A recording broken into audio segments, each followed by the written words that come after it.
Bible Answers with Dr. Al Garza.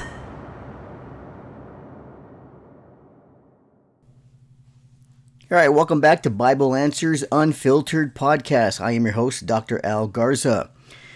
So today I'll be discussing a couple of topics that have come up in emails that I received regarding some YouTube channels that have been sent to me to comment, which normally I don't like to comment about on YouTube, but I might discuss them here in my podcast. But I've been getting a couple of requests about the Mythicists channels, or those channels that try to claim that the Christian faith or that Yeshua Jesus comes from Roman or Greek mythology, and that's where the Christian faith comes from or comes out of.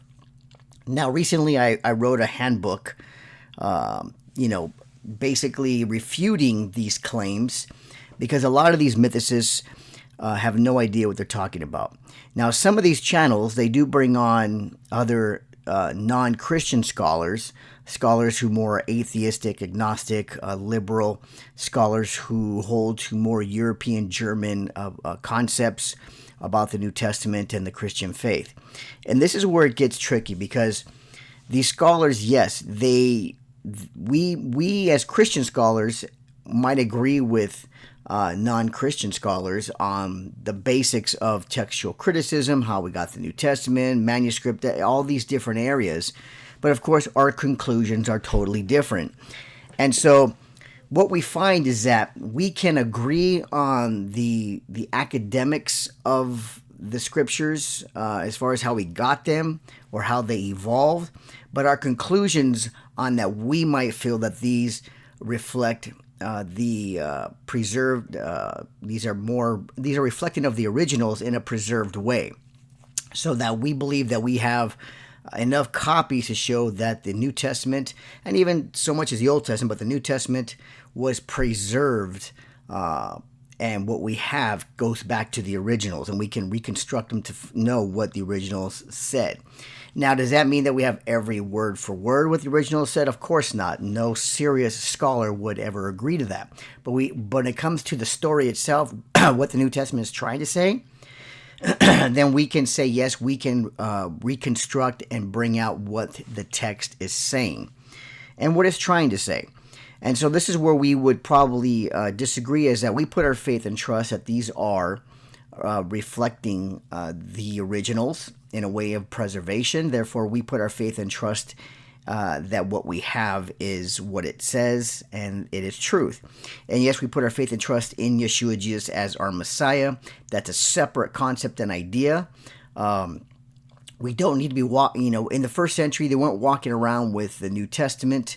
There was no New Testament like we have today. They had the Hebrew scriptures. They had the Septuagint. And so basically what we're looking at is saying, look, they put their faith and trust in Yeshua. They went to their synagogues. They got trained there when it came to the Messianic believers. And so that was their salvation. Now, these mythicists and these channels, of course, most of these people who host them, they're not scholars, of course. They're not from academia. They're not trained, but they try to bring people on who are. But they're bringing on people, of course, who are on the opposite view to kind of give credit to their channel. And so that's another problem, because many of these mythicists individuals, their whole concept of that Christianity comes from pagan or Greek Roman mythology have already been refuted and debunked over 50 years ago.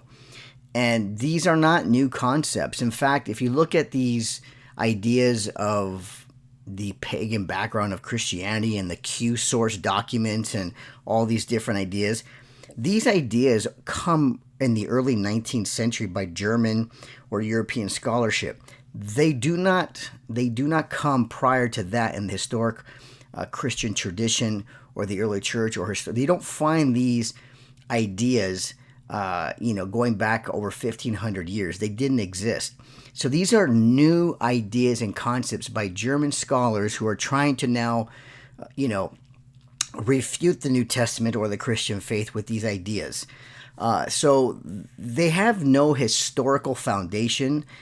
So like as believers, we can go back all the way up to the first century and even beyond into the early Jewish faith before the New Testament, to show that we have a consistent understanding of who the Messiah is, how we got the scriptures, the early church fathers, what they believed. There was no ideas of Q, source documents, and all this extra nonsense, or pagan Roman religions that filtered into Christianity.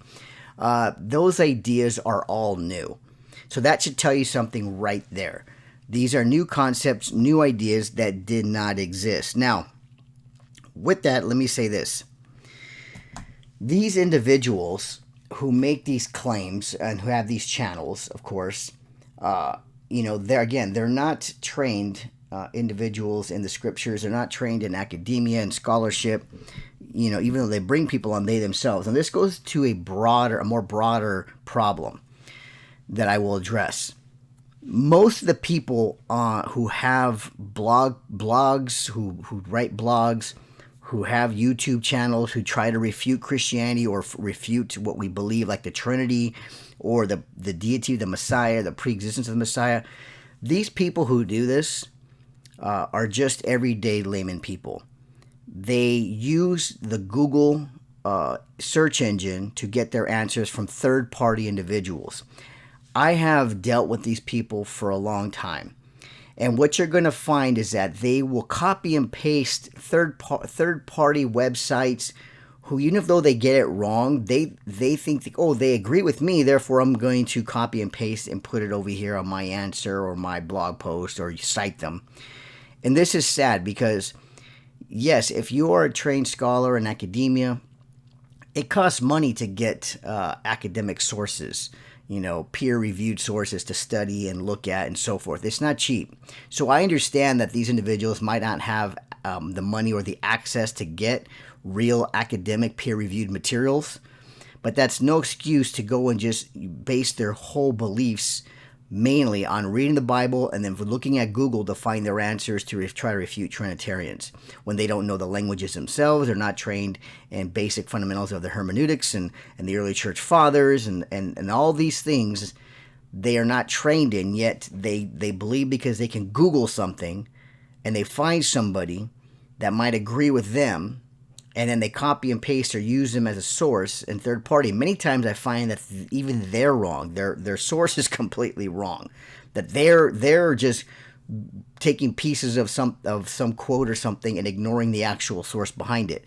I find this happening all the time with individuals. And this is why I've chosen many times not to have debates with people who are not trained in academia, because once you debate these people and you start pulling out the languages and the evidence and all these things within the early church fathers, they play the ignorant card by saying, well, I've never heard that, and I don't know anything about that. Well, yeah, because you're not trained in that field. You haven't studied that area of theology or textual criticism or how the manuscripts developed and the beliefs and the theology behind it. So they play the ignorant card, and it's a waste of time because they can sit there and avoid by saying, well, I never heard that, so let's move on. No, that's not how it works. You need to be trained, and I understand that. Like I said, it's hard because for myself, I have the resources to purchase, many academic articles and books that can cost me hundreds of dollars, all peer-reviewed, double peer-reviewed. They have their citations, so I can look up their citations in the books and see where these things are coming from, where they do not. Therefore, they don't know how to have a true discussion or debate. And this is why I know personally many other biblical scholars will not debate non-scholars, because, again, it's like talking to the wall. You bring out, these academic sources or materials that have been already reviewed and known to be true, and they sit back and they don't know what you're talking about. And then you can't go any further because you can't prove something that they don't even know anything about. So it is a waste of time. If you want to talk to people about it, that's fine, but I don't believe in having formal debates about the issues anymore with people who aren't trained. So, these people with these Google, search, I call them Google scholars, because that's where they get their information from mainly. And if you ever want to check it out, do it yourself. Just if you think somebody's not being genuine about it, check out what they're saying. Look at who they're citing. You need to go to the actual source of where these citations come from and look at it as whole context, not just a quote from a third-party website that might agree with you. So this is what we're dealing with. And so I refuse to have these discussions, these mythicist people and all these, non-Christian Trinitarians or non-Trinitarian so-called Christians who want to believe that, their view is correct because they can look it up online. Or even I had one individual try to quote to me ChatGPT. Well, look at the interesting remark that ChatGPT says. And to me, I was like, I'm done. I can't go any further. If your answers are coming from an AI ChatGPT bot, and that's where you're looking at, then you have some serious issues because they're telling you what you want to hear. And they're programmed. So if I go to ChatGPT and I type in, show me the Trinity in the New Testament, and ChatGPT gives me all the proof for the Trinity in the New Testament, are you going to believe ChatGPT? Because look, it's affirming the Trinity. Of course not. And no non-Trinitarian is going to agree with that, but yet if it agrees with them, they reference ChatGPT and their answer they got. Well, so what? If I did it for the Trinity teaching and they gave me a Trinitarian answer, that doesn't mean it's correct.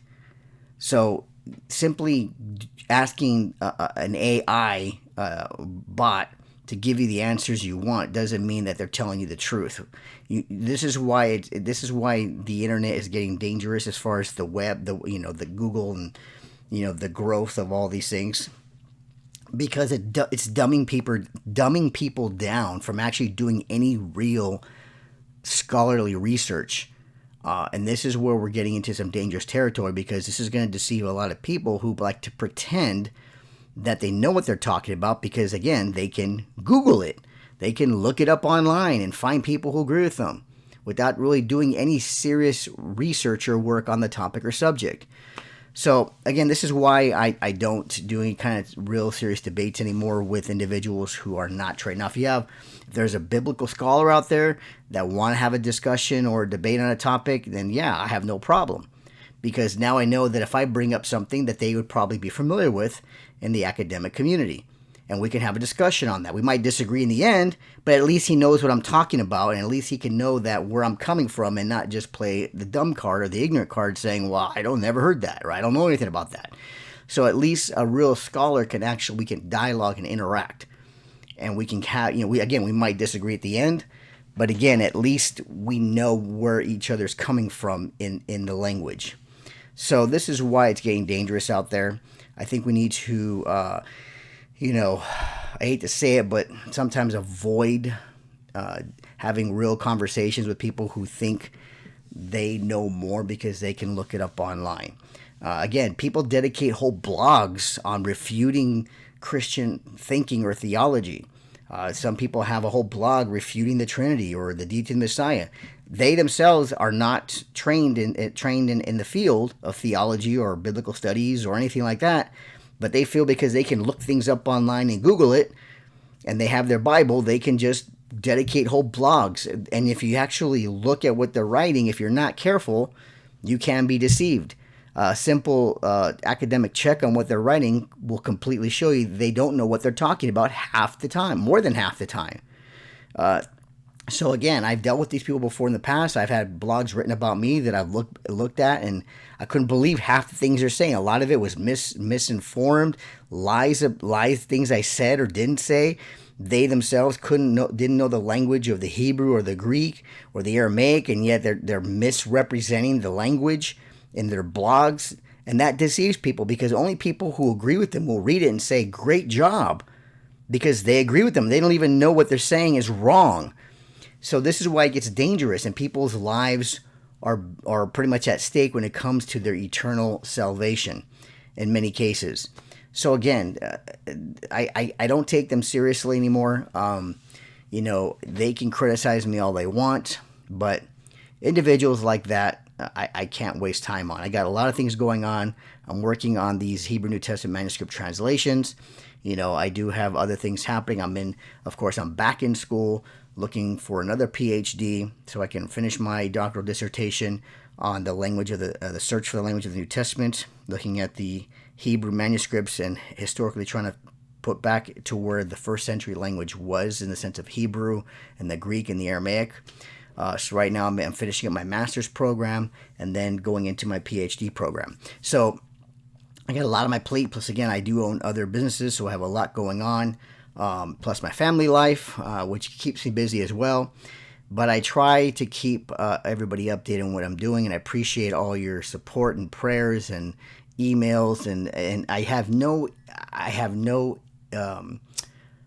ill feelings towards these individuals who want to know the truth, but they think they have it because they look at Google. But again, it's sad because that's where they get their information from, and that's all they get it from. And so it leaves a hole in their research, a huge hole and gap in their research and training, because they're only getting it from one source. But listen, I want to thank everybody for their prayers and support and their comments. If you want to support the ministry, you want to support what I'm doing, please go to my website, drlgarza.org.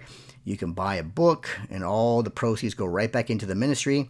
I don't pay myself from my ministry at all. I have other sources of income that God has blessed to help provide, so I don't use any of that for myself, and I usually will use that to back into the ministry or to help others as well. So thank you for your donations. Thank you for your prayers, support. If you have any questions, leave them here. I try to answer everyone.